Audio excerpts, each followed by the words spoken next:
हर महीने कुछ ना कुछ बदलाव होते हैं, लेकिन आज मैं आपको कुछ बदलावों के बारे में नहीं बल्कि इस महीने यानी 31 जुलाई से पहले 3 जरूरी कामों को निपटाने की बात कर रहा हूं, क्योंकि अगर आपने ये 3 काम नहीं निपटाए तो आपका काफी नुकसान हो सकता है। इस महीने जो सबसे पहला जरूरी काम है वो है आयकर रिटर्न जमा करना। वित्त वर्ष 2022-23 यानी असेसमेंट ईयर 2023-24 के लिए इनकम टैक्स भरने की आखिरी तारीख 31 जुलाई 2023 है और अगर आप किसी वजह से आखिरी तारीख तक आईटीआर भरने से चूक गए तो लेट फीस देनी होगी। जानकारी के मुताबिक 5 लाख से ज्यादा आय वाले इंडिविजुअल टैक्स पेयर को 5,000 रुपए लेट फीस देनी होगी और जिनकी आय 5 लाख रुपए से कम है उनके लिए जुर्माने की राशि 1,000 रुपए है।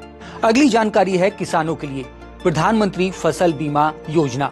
देश में कई क्षेत्रों में बाढ़ की वजह से फसलों को नुकसान पहुंचा है।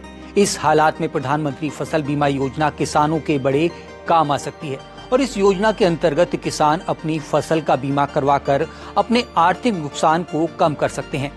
PMFBY यानी प्रधानमंत्री फसल बीमा योजना में रजिस्ट्रेशन कराने की अंतिम तारीख 31 जुलाई है।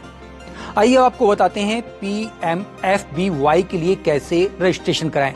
रजिस्ट्रेशन ऑनलाइन या ऑफलाइन दोनों तरीके से किया जा सकता है। इसके लिए आप नजदीकी बैंक शाखा, सहकारी बैंक समिति, जन सेवा केंद्र, अधिकृत बीमा कंपनी से संपर्क कर सकते हैं।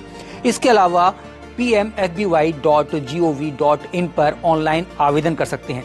रजिस्ट्रेशन के लिए किसानों को खतौनी, ID कार्ड यानी Aadhaar, PAN, voter ID card, driving licence आदि और बैंक पासबुक की आवश्यकता होगी।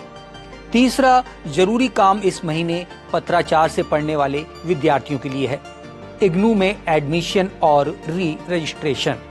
इंदिरा गांधी राष्ट्रीय मुक्त विश्वविद्यालय यानी इग्नू ने जुलाई 2023 सेशन के लिए फ्रेश एडमिशन और री रजिस्ट्रेशन करने की समय सीमा 31 जुलाई तक बढ़ा दी है।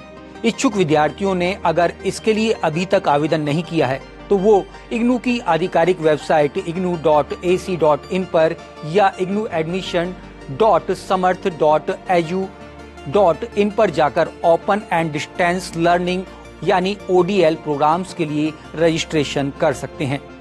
वीडियो डेस्क जी डिजिटल।